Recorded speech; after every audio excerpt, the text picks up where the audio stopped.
Louvado seja o nome do Senhor.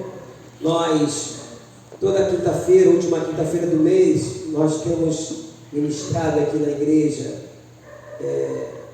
sobre a família, apesar que nós oramos sempre, né? Todos os cultos, intercedemos pela família, e eu vejo que sempre a família foi atacada. O primeiro ato satânico na vida de um casal começou no Jardim do Éden. Depois atingiu mais adiante o seu filho de Adão e Eva, chamado Caim, que mata o seu irmão. A tragédia começa ali e vem perpetuando séculos e séculos. E hoje não é diferente não, sempre houve ataques satânicos na família. Hoje você já tem uma tecnologia em que existe muitas coisas acontecendo de bom, mas também de ruim. E a tática satânica, ela continua. O papel do diabo é matar, roubar e destruir. Ele quer destruir a família. Ele não quer ver um casal vivendo bem, ele não quer ver nenhuma família vivendo bem, não é? Mas nós, como cristãos, temos a Bíblia como nossa referência de fé e prática, e o Espírito Santo como antídoto contra todas as forças espirituais do mal, através do poder da oração, como a gente lê lá no livro de Efésios, capítulo 6, versículo 10 em diante. E eu, mais uma vez, convidei o pastor Raimundo para trazer a palavra hoje. O pastor Raimundo já é um amigo de bastante tempo. Ele, a irmã Nívia, né? Samara aqui também. Fica em pé aí, Samara. Fica em pé aí, minha irmã Nívia, que vocês já o conhecem. Olha só. Amém? Eles têm mais uma filha, a casada, né? A Isabela. Tivemos pouco tempo lá na igreja lá. Teve um diácono aqui, uns obreiros que viu comigo lá no Escalada de Oração. Jornada de Oração. Acho que foi uma segunda-feira, né? Deu 100. Mas eu já estive lá pregando lá na igreja dele também. E ele também é de casa, ele falou que ele é de casa. Eu queria que a igreja ficasse de pé, por favor. Vamos receber com carinho e ficar apaixonado.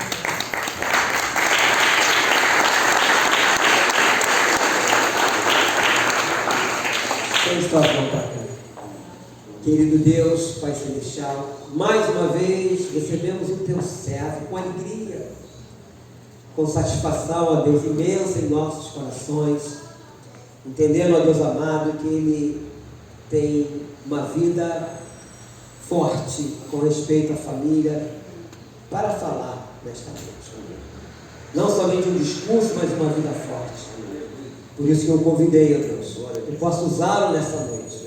Através dele, através da mensagem, todos nós, ó Deus, possamos sair daqui edificados, fortalecidos pelo poder da Tua palavra.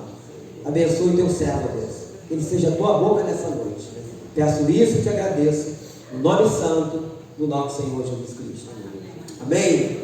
Glória a Deus. Deixa eu abrir aqui, esse demora um pouquinho, 1 minuto, 30 segundos.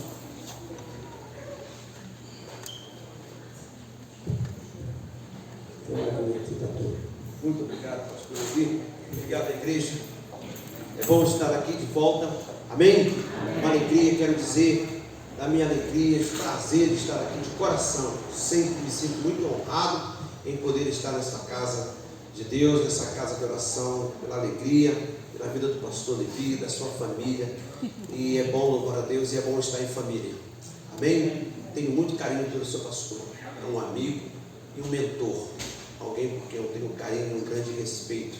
Já tenho uma caminhada longa no ministério e tem muito a ensinar a gente como eu que chega, tem pouca caminhada. Amém? E é sempre bom aprender com aqueles que chegaram bem antes de nós. Eles sempre têm coisas boas para nos dizer e para nos evitar certos caminhos. Amém? Eu louvo a Deus por esse convite. Eu quero dizer da alegria de estar aqui também. Minha esposa já foi apresentada, minha filha tem uma neta. Está com 8 meses, Catarina, um genro também é uma bênção na nossa vida, e a minha filha, Isabela. Quero agradecer aos irmãos, mês passado nos abençoaram na compra da quentinha, uma bênção. Foi bom? Quem comeu a quentinha? Quem comeu da quentinha? Amém? Foi bom? Glória a Deus. Aleluia, glória a Deus. Mês que vem tem mais. Querido Deus, Que Ele nos abençoe nessa hora. Abra sua Bíblia. Gênesis capítulo 37. A graça que opera nas crises familiares para a glória de Deus. Amém? Somente pela graça que famílias podem viver em paz. Somente através do Evangelho. É quando o Evangelho entra, quando o Evangelho chega no lar, é que as coisas são transformadas. Enquanto não houver Evangelho, não haverá transformação. Amém? Então eu quero compartilhar essa história muito conhecida de todos. Ela começa aqui no capítulo 37, que é a história, deste homem de Deus. Capítulo 37, se você encontrou de Gênesis, nós lemos assim: Jacó habitou na terra das peregrinações de seu pai, na terra de Canaã. Essa é a história de Jacó. Quando José tinha 17 anos, apacentava os rebanhos com os seus irmãos. Sendo ainda jovem, acompanhava os filhos de Bila e os filhos de Zilpa, mulher de seu pai, e trazia mais notícias deles a seu pai. Ora, Israel amava mais José do que a todos os seus outros filhos, porque era filho da sua velhice, e mandou fazer para ele uma túnica, talar de mangas compridas. Quando os seus irmãos viram que o pai o amava mais do que todos os outros filhos, odiaram-o, e já não podiam falar com ele de forma pacífica. José teve um sonho e o contou aos seus irmãos. Por isso, o odiaram ainda mais. Ele lhes disse: peço que ouçam o sonho que tive. Sonhei que estávamos amarrando feixes no campo, e eis que o meu feixe se levantou e ficou em pé, enquanto os feixes de vocês o rodeavam e se inclinavam diante do meu. Então os irmãos lhe disseram: você pensa que vai mesmo reinar sobre nós? Pensa que realmente dominará sobre nós? E com isso o odiavam ainda mais por causa dos seus sonhos e de suas palavras. José teve ainda outro sonho que ele contou aos seus irmãos, dizendo: sonhei também que o sol, a lua e 11 estrelas se inclinavam diante de mim. Quando José contou esse sonho ao pai e aos seus irmãos, o pai o repreendeu, dizendo: que sonho é esse que você teve? Você está querendo dizer que eu, a sua mãe e os seus irmãos iremos e nos inclinaremos até o chão diante de você? Os irmãos tinham inveja dele. O pai, no entanto, guardou aquilo no coração. Querido Deus e Pai, Senhor, estamos diante da Tua palavra, da Tua igreja. Não temos nada de nós a não ser aquilo que Tu já tem nos dado. Oramos pela presença santa e gloriosa do Teu Espírito. Já agradecemos por estar aqui no nosso meio. Já louvamos, já ofertamos. E agora, Senhor, queremos ouvir o Teu recado, aquilo que Tu tem para nós. Toma em Tuas mãos Teus filhos que aqui chegaram, os abençoe, os oriente, dê direção, que não seja mais uma mensagem, mas que possa trazer transformações para que outros sejam transformados. Que a Tua palavra, Senhor, possa vencer a todos nós nesta noite, que as famílias sejam alcançadas, aqueles que aqui estão e aqueles que estão nos acompanhando pelas redes sociais e aqueles que tomarão ciência desta mensagem em algum momento, que sejam por Ti abençoados. Assim oramos em Cristo Jesus e Te agradecemos, e que toda a congregação dizendo amém. Amém. Glória a Deus. Amados, Deus havia revelado o seu propósito a Abraão de conduzir a família escolhida ao domínio estrangeiro até que se enchesse a medida da iniquidade dos amorreus e Canaã estivesse madura para a possessão. A cadeia de acontecimentos que levariam Israel para o Egito é posta em movimento. A providência de Deus está em ação. O capítulo que nós acabamos de ler, ele abre a história épica de Jacó e seus descendentes, versos 1 e 2. O ator principal dessa cena, porém, não é Jacó, mas José, mencionado 2 vezes mais que seu pai nos 14 capítulos que temos aqui nesse livro. E essa história está repleta de profundas implicações teológicas. A mão de Deus fica evidente em cada uma das cenas, controlando e prevalecendo sobre as decisões das pessoas. No final, Deus constrói um herói, salva uma família, cria uma nação que será bênção para o mundo todo. Por trás dessa história está o Deus da aliança, que sempre cumpre suas promessas. José é o mais vívido tipo de Cristo em todas as Escrituras. Embora não tenha sido mencionado como tal, nós temos a certeza, obrigado. Amém. Glória a Deus. Ele foi amado pelo Pai, odiado pelos irmãos, vendido por 25 de prata, sofreu injustiça, mas foi exaltado com o propósito de livrar seu povo da morte, salvando o mundo da fome e da morte. Faraó lhe deu o nome de Zafenate Peneia, cujo significado é Salvador do mundo, está lá no capítulo 41, verso 45. Não é incomum falar de crises nas famílias, de filhos desobedientes, filhos desordenados e rebeldes, pais desajustados e violentos, indolentes e permissivos, maridos que não assumem o papel de liderança em casa, que traem suas mulheres, mulheres insubmissas e imprudentes, que não orientam nem ordenam as coisas de casa, irritam seus filhos com cobranças injustificadas, manipulam os maridos e tantas outras situações geradoras de tensão. A família é um lugar muito especial no plano divino da criação. Nas estruturas sociais criadas por Deus, a família aparece em primeiro lugar. Quando o Senhor designou Adão, sua mulher, para que tornasse uma só carne e multiplicasse sua descendência para a propagação da espécie humana e para a glória de Deus. Está em Gênesis capítulo 1. Uma das situações familiares tensas registradas na Bíblia é exatamente essa história desse capítulo. Narrada que um filho mimado e privilegiado se tornou odiado por seus irmãos, que o venderam como escravo para o Egito, sem saberem que toda aquela trama resultaria na salvação de toda a família. Como você se comportaria sendo alvo de ciúmes e invejas por parte dos seus próprios irmãos? O que merecem irmãos que agem dessa maneira? O que esperar de uma história como essa, com tantos detalhes de crueldade e desamor? O que esperar da personalidade de alguém que sofre uma agressão desse tipo? Qual é o contexto desse texto? O que a gente pode ver até chegar naquilo que nos é proposto nesta noite?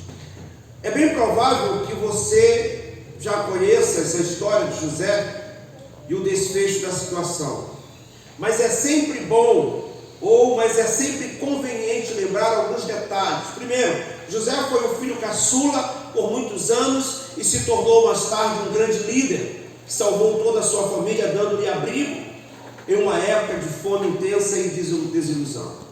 Embora desprezado por seus irmãos, ele se tornou conhecido como um grande sábio, distinto entre todos os servos do Egito, ocupando posição de alto destaque no governo egípcio. Mas esses eventos posteriores não eram conhecidos deles durante a infância e adolescência de José, assim como aquilo que está reservado para cada um de nós não nos é dado a conhecer no tempo presente. Não sabemos o futuro. José e seus irmãos também não sabiam. José despertava muita inveja e ciúme em seus irmãos. Devemos nos lembrar que Jacó se casou primeiro com Lia, depois com Raquel.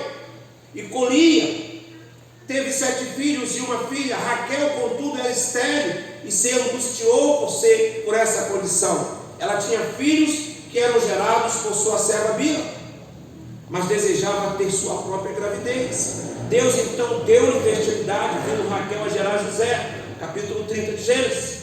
Em situações diferentes, levaram Jacó a preferir José em detrimento dos demais irmãos. Alguns episódios deixam clara essa preferência, quando do seu encontro com Esaú, Jacó divide sua família em grupos, mas deixou Raquel e José por último. O texto bíblico também nos informa que José era o filho da velhice de Jacó. Todos os filhos trabalhavam pastoreando, mas José ficava em casa, ou era mandado para espiar o trabalho dos irmãos. Certamente, as denúncias feitas por José a Jacó sobre o trabalho dos irmãos irritava os irmãos. Até as repreensões feitas a José por Jacó eram mais amenas do que aquelas feitas aos demais. Esses símbolos, portanto, indicavam aos irmãos de José uma clara rejeição deles por parte do seu pai Jacó em favor de seus irmãos. Diante de tantas provocações, invejas e ciúme, os irmãos de José resolveram trazer algo que os afetaria para sempre. Dar o fim a José, matando. Rubem, porém, sensibilizou-se, não quis matá-lo e aconselhou os irmãos a não fazerem isso. Então eles o venderam como escravo aos israelitas, que depois o venderam ao Egito, à casa de Potifar. A pergunta é: como alguém poderia ver algo benéfico nessa história? Eu costumo olhar para o texto e perceber o seguinte: por mais que nós não conseguimos de imediato olhar, mas Deus está costurando a história da nossa vida, da nossa família. Eu hoje postei numa lista de transmissão que eu tenho uma foto da minha filha, da minha neta, eu faço uma confusão às vezes tremenda. Confundo a minha neta como se fosse minha filha, esqueci que já não é minha filha, minha neta. E ela engatinhou. Ela ficou de pé, ela já está engatinhando, e hoje minha filha colocou ela no berço, né? E de repente ela levantou sozinha e ficou em pé. E eu mandei para uma lista de transmissão que eu tenho na igreja, e uma irmã comentou dizendo: o senhor viu as filhas e agora está vendo as netas. Deus está construindo a história da nossa família. Às vezes nós não conseguimos discernir e perceber isso em meio a tantas dificuldades que nós vivemos, que nós vivenciamos. Mas quando você olha para esse quadro, você percebe o seguinte, né? Como que alguém pode ver algo de bom nisso? Ciúmes. Como é que você pode perceber a mão de Deus na história? Embora nós temos como pano de fundo a história de José, mas quem está por trás de toda a história de José e da história da sua vida é o próprio Deus, é o próprio Senhor. Ele está preparando o caminho para a nossa redenção, para nos salvar. Os olhos de Deus não estão no que está acontecendo com José, os olhos de Deus estão com aquilo que vai acontecer com as próximas gerações, vai acontecer o que está acontecendo com a minha vida e com a sua vida. Ele está olhando para a salvação. Como a atitude invejosa e ciumenta dos irmãos de José poderia resultar em algo bom para alguém? E o que nós podemos aprender com tudo isso? Pense em sua vida ou em pessoas que você conhece que têm sérios problemas familiares, que enfrentam inveja dos irmãos e outros problemas. O que esperar de uma situação desse tipo? Então eu quero chamar a sua atenção para 2 pontos que eu quero trazer para nós nesta noite. O primeiro, o que nós podemos aprender? Segundo, a graça que opera em nossa imaturidade. Primeira coisa, as atitudes dos irmãos de José foram lastimáveis. Não há justificativa cristãs para matar alguém por inveja ou ciúme. Sabemos que há outros exemplos bíblicos dessa atitude, como o caso de Caim e Abel, mas não é preciso planejarmos matar alguém de nossa família, literalmente, para nos assemelharmos aos filhos de Jacó. Jesus disse que se odiarmos o nosso irmão, já seremos réus e juízo de morte. Mateus capítulo 5, os versos 21 e 26. Então há várias formas de matarmos, entre aspas, alguém com nossas atitudes ímpias, e há diversos modos de sermos mortos por nossos familiares. Quantas palavras provocadoras já ouvimos, ou quantas contendas e brigas já provocamos. Algumas famílias não conseguem manter um diálogo saudável sem que palavras agressivas e despreciativas sejam ditas. Há irmãos que não se falam há anos, pais que agridem seus filhos com palavras cruéis e depreciativas, e filhos que desonram seus pais com o seu comportamento ímpio. Mas o ponto aqui é afirmar que a graça de Deus triunfa sobre todas essas atitudes ímpias que talvez tenhamos contra nossos familiares e sobre todas as atitudes de que somos vítimas por parte deles.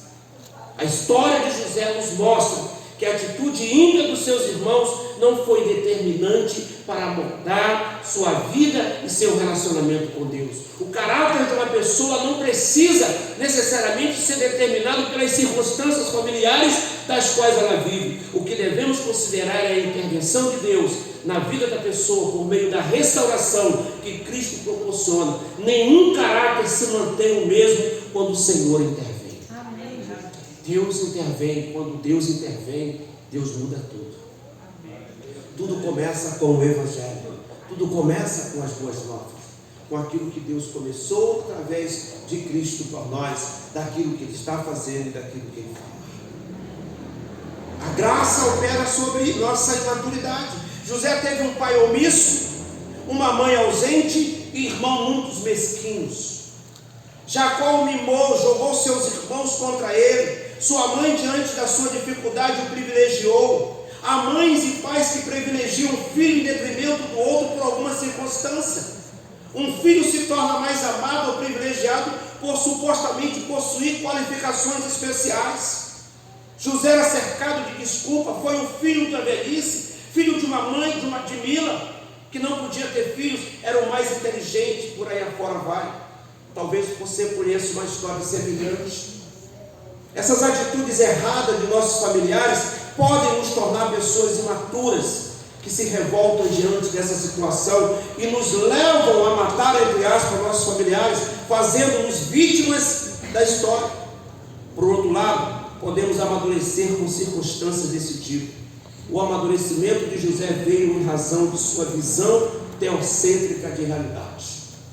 Ele se manteve focado na obediência a Deus e nos limites impostos pelo Senhor diante do assédio de uma mulher de Potifar.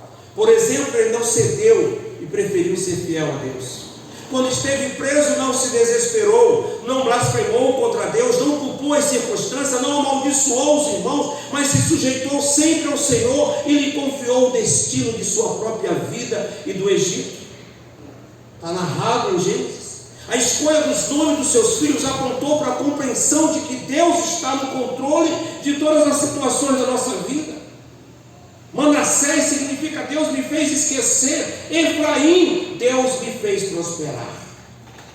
E diante da situação mais dramática da história, o reencontro de José com seus irmãos, anos depois do episódio lamentável, ele compreendeu que Deus é quem havia escrito sua história. Estava no controle dela, ele havia proporcionado tudo aquilo para o próprio crescimento e para a sua segurança de sua família. Não fostes vós que me enviastes para cá, mas sim Deus. Disse isso lá em Gênesis 45, versículo 10. Deus está realizando isso. Não existe nada melhor do que você olhar para a sua vida e ver a presença de Deus em todos os aspectos, em toda a construção da história, em tudo aquilo que está acontecendo em sua volta. Dá para imaginar que o fim de José seria aquele, olhando para o início da sua vida? Mas Deus está ali, Deus está conduzindo, Deus está dando direção. Queridos, quando a nossa família não nos ajuda, quando as circunstâncias familiares parecem contrariar nossas expectativas em relação às pessoas, quando familiares são ímpios e concorrem contra nós, blasfemam contra Deus, depreciam nossa fé, devemos nos lembrar de que Deus está no controle de todas as situações deles. Também que Ele atua com a sua imensa graça para restaurar situações difíceis e desoladoras em nossas vidas. Deus sempre está no controle. É Ele que realiza os milagres.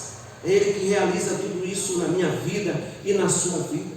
Quando você pega o capítulo 37 de Gênesis e você vem caminhando por tudo aquilo que José passa, imagine chegar naquela prisão. Veja como é que Deus está construindo algo maravilhoso. Ele está ali, você percebe no texto sagrado, quando José pede para aquele copeiro lembrar dele, e ele não lembra. O copeiro não está lembrando dele. Mas eu desliguei. Vai continuar? Amém. E aí José pede: olha, quando você chegar lá, porque ele contou aquele sonho que aconteceria em 3 dias. Um voltaria para o emprego e o outro perderia a cabeça.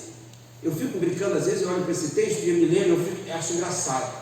Os dois estão ali e de repente eles aparecem para trabalhar. José sai de casa, José está preso, e aí ele chega e olha para o semblante dos dois, que haviam sido presos por uma situação, por desonrarem o rei. Se vocês estão com o semblante triste, o que aconteceu com vocês? Você sabe que nós tivemos um sonho. Conte-nos o sonho, conte-me o sonho. E cada um contou o seu sonho, está lá registrado. Cada um contou o seu sonho. Aí José disse: olha, você vai voltar, daqui a 3 dias você vai voltar para o seu trabalho. O rei vai te chamar de volta. E você, daqui a 3 dias, vai perder a cabeça.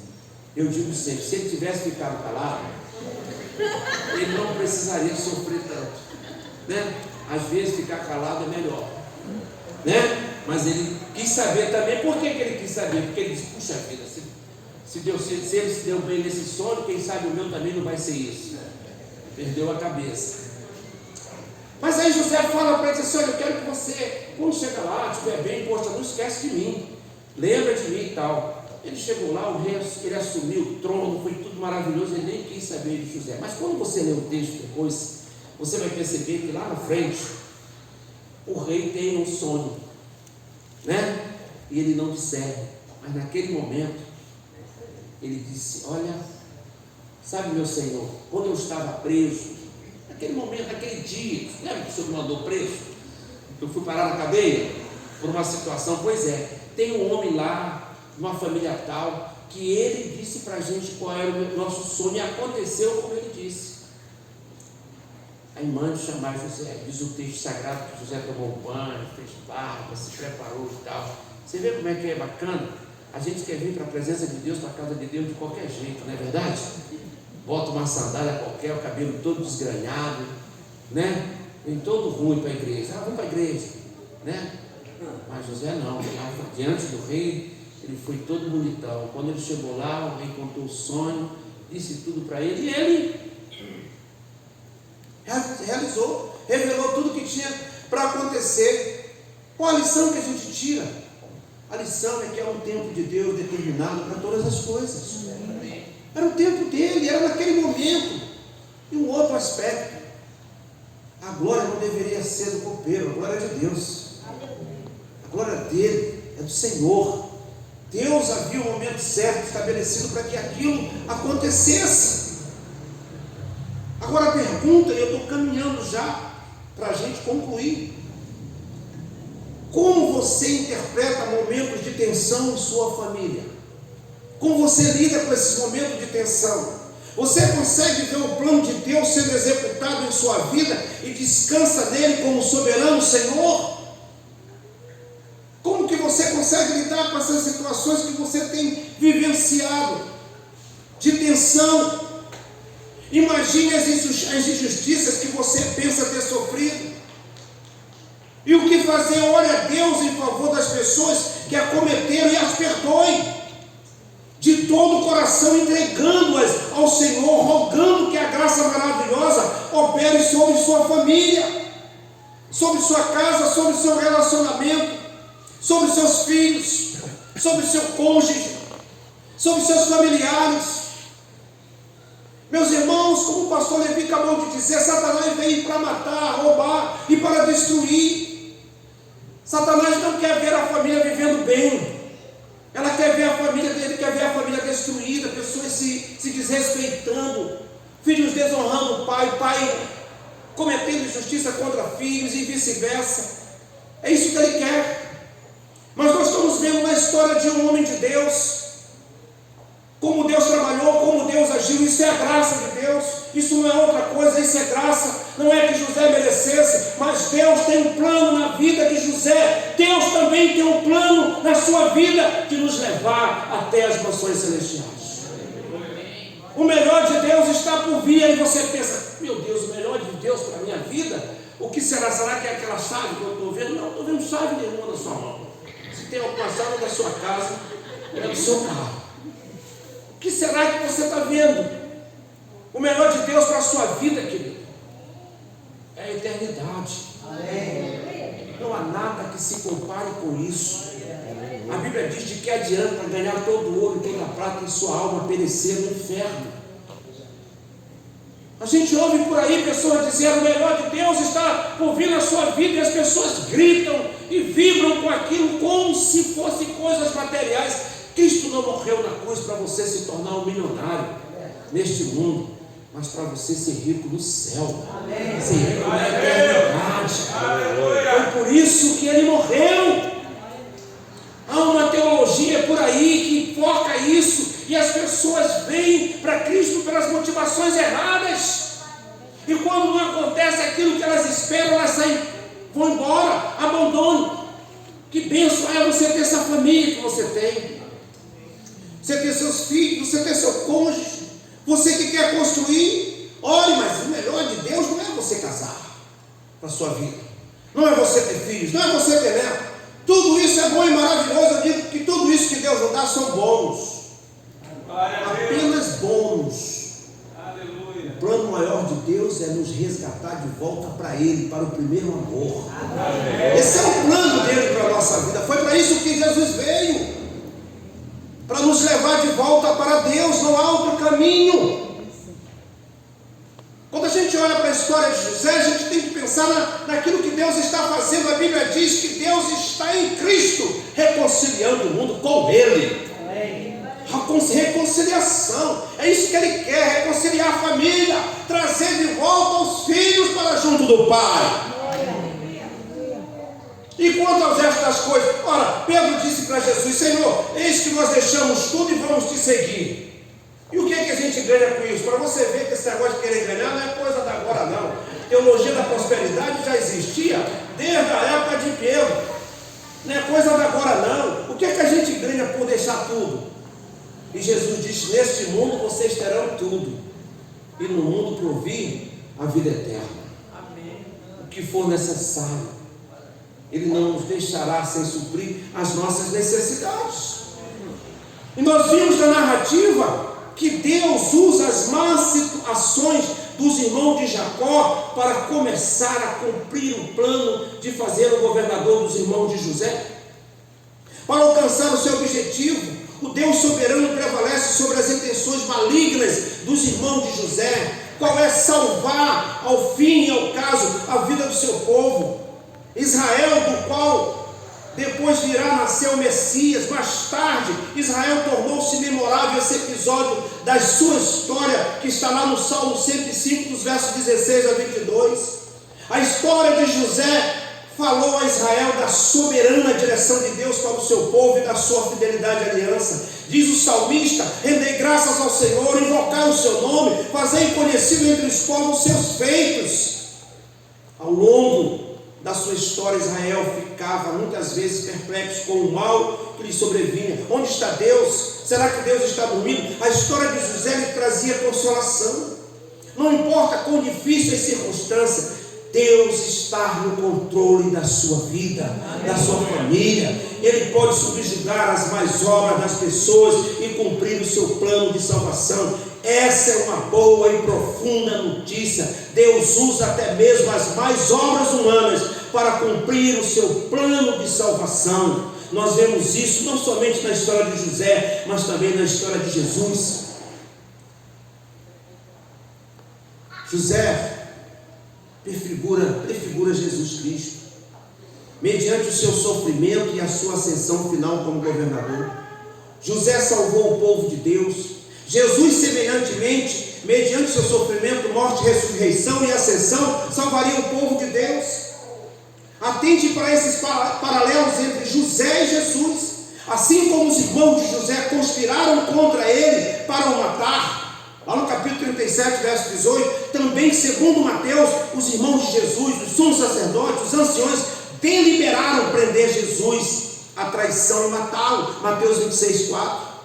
Assim como os irmãos de José venderam ele por 25 de prata, Judas, discípulo de Cristo, vendeu por 30 moedas de prata. Mateus 26, 15. Assim como os irmãos de José o entregaram aos gentios, também os irmãos de Jesus o entregaram ao governador Pilatos. Mateus 27, 2. Assim como José sofreu em silêncio, Jesus também sofreu em silêncio. Mateus 26, 63. E assim como Deus usou as mais obras dos irmãos de José para salvar o seu povo, também usou Deus as mais obras dos irmãos de Jesus para salvar seu povo. Mas Jesus é muito maior do que José. Jesus é o Filho unigênito de Deus, que não somente se fez servo e sofreu a humilhação e escárnio, ele morreu e ressurgiu para salvar o povo de Deus. Além disso, enquanto José salvou Israel de uma morte prematura por causa da fome, Jesus salva o povo de Deus da morte eterna por causa do pecado. Esse é o propósito, essa é a razão de tudo existir. A morte de Jesus realiza a nossa expiação. Paulo diz: nós, quando inimigos, fomos reconciliados com Deus mediante a morte do seu Filho. Romanos 5,10. Deus usa as más obras humanas para cumprir o seu plano de salvação. Hoje, o povo de Deus fica muitas vezes assombrado pelo mal que os cerca e os afeta, ódio, perseguição, injustiças terríveis. Mas mais mártires cristãos caíram no último século do que em todos os 19 séculos anteriores. Os cristãos muitas das vezes se perguntam: onde está Deus? Como Ele pode permitir que esse mal aconteça? Por que Deus não faz algo a respeito dessa maldade, dessa crise, desse estado de depressão na família, etc. Veja o que diz o salmista no Salmo 73. Eu amo o salmista, eu amo esse salmo de Asaf. Eu sei que tem mais gente que ama esse salmo. Como ele nos inspira, como ele nos ensina.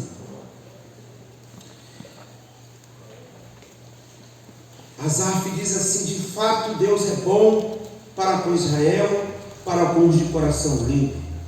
Quanto a mim, quase me resvalaram os pés, pouco faltou para que se desviassem os meus passos, pois eu invejava os arrogantes ao ver a prosperidade dos maus.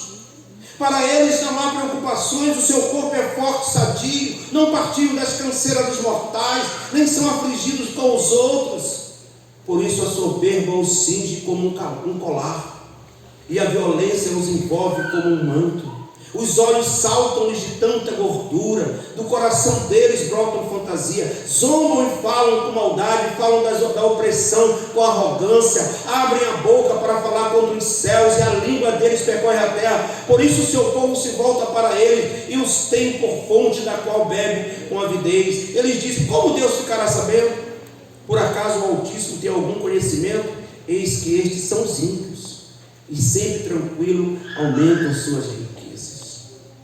Com certeza foi inútil conservar puro o meu coração e lavar as minhas mãos na inocência.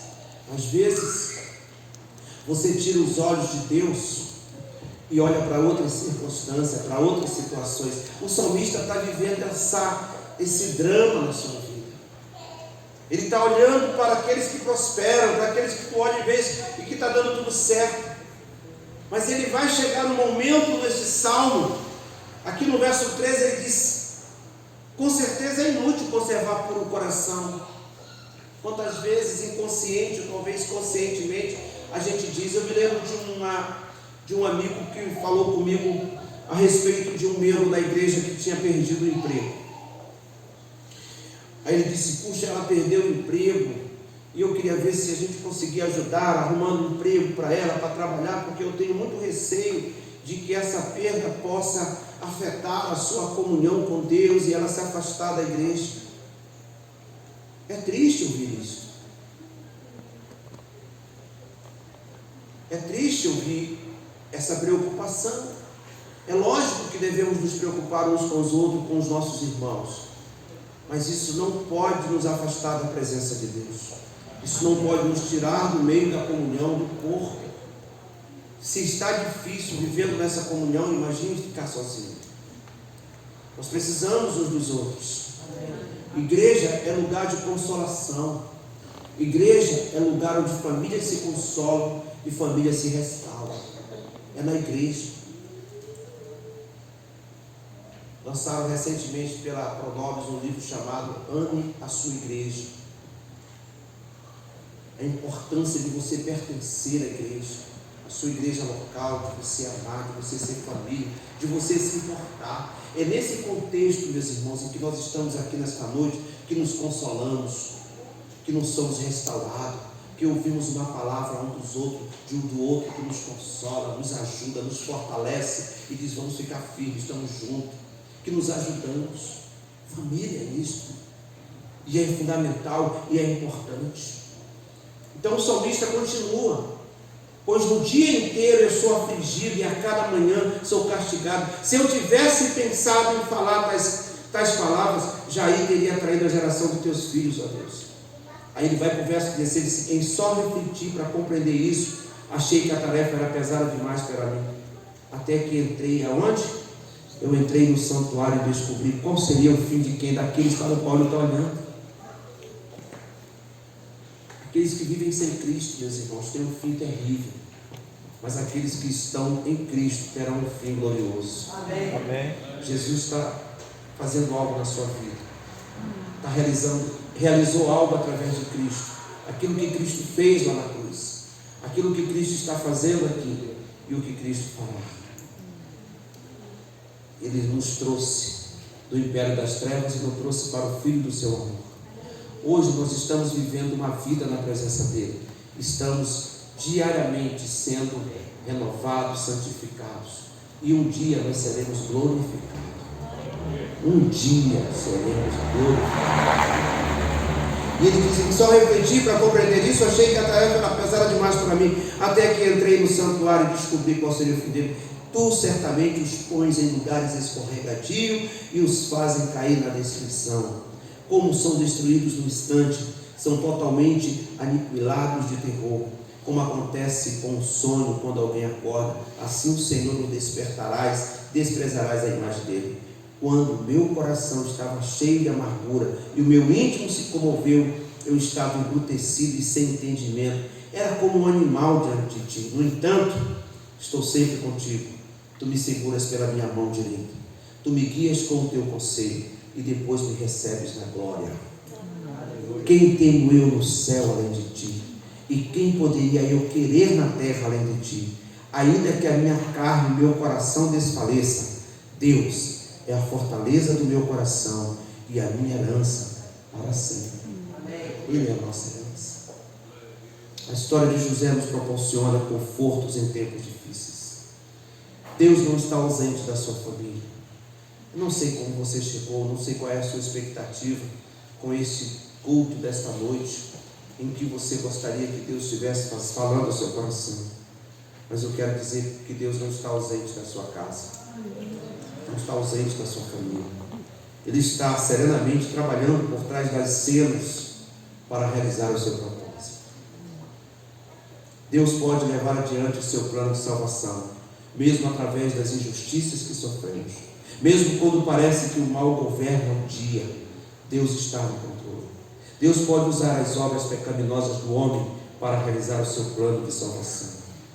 O apóstolo Paulo, escrevendo aos crentes perseguidos em Roma, lá no capítulo 8, ele diz: porque para mim tenho por certo que os sofrimentos do tempo presente não podem ser comparados com a glória a ser revelada em nós. Sabemos que todas as coisas cooperam para o bem daqueles que amam a Deus. Amados, Deus faz todas as coisas trabalharem conjuntamente para o nosso bem, até as coisas ruins, até aquilo que acontece de ruim, Deus está usando para o nosso próprio bem. Precisamos ter essa percepção. Quando José disse para os seus irmãos, já no final: não foram vocês que fizeram isso comigo. Desde o início foi um plano de Deus, porque Deus sabia que chegaria uma fome na terra, e nesse dia vocês precisariam de comida, e Deus estava me preparando para que isso acontecesse. Deus me tornaria um governador, e eu teria toda a autoridade, alimentos, e vocês viriam, e eu teria tudo para vocês. Mas o outro homem fez melhor. Ele subiu na cruz. Ele disse: eu vou morrer por vocês. Ele desceu do céu, habitou no meio de nós, subiu na cruz, ressuscitou e está à destra do Pai. E ele fez isso por mim e por você. José matou a fome daquela geração, a fome física. Jesus veio para matar a fome de Deus que eu e você temos, E somente através dele, Cristo Jesus, podemos ser saciados, podemos ser alimentados. O filho de uma irmã, eu vou encerrar com essa palavra. Ela teve recentemente um seminário, uma conferência na região dos Lagos, numa igreja metodista. E ela disse: pastor, eu fui para lá na sexta, assisti a conferência na sexta e no sábado. Domingo eu estive no culto daquela igreja, domingo de manhã e domingo à noite. Na segunda-feira eu estive no grupo de vida que tem por lá. Eu vim de lá alimentado. E quanto a esse tipo de alimento, não há nenhum tipo de restrição. Que você jamais se restrinja por este alimento. Beba mais de Deus, beba mais do Espírito Santo, busque mais ao Senhor na sua vida. Faça do seu lar um pequeno céu para a glória de Deus, em nome de Jesus. Que Deus abençoe sua vida.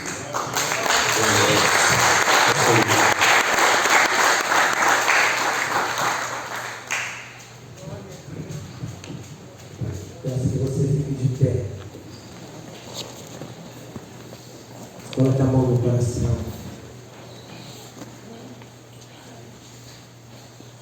Nossa vida,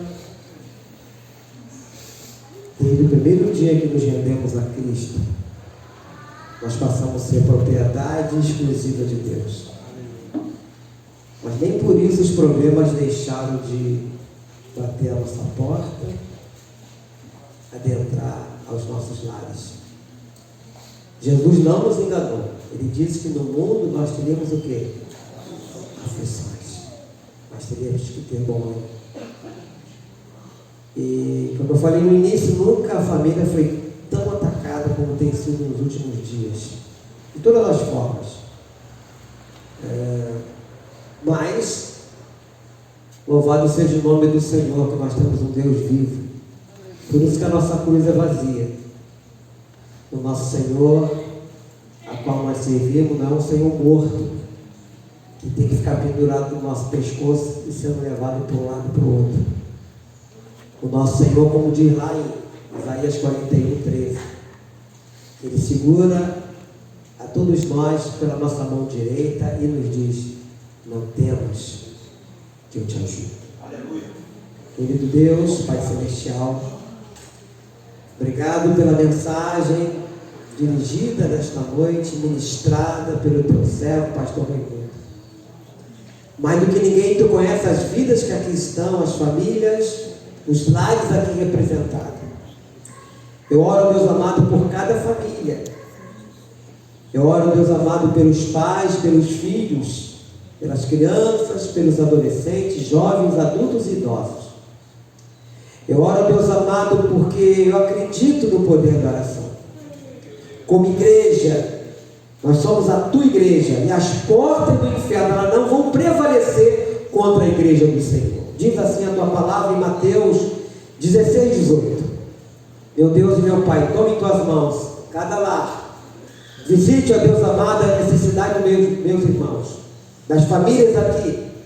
Sejam elas físicas, como foi dito, sejam elas, ó Deus, emocionais, sentimentais, materiais e espirituais. Tu tens o poder para mudar a nossa sorte. Tu tens o poder, ó Deus, para adentrar em nossas famílias, para repreender o inimigo das nossas almas.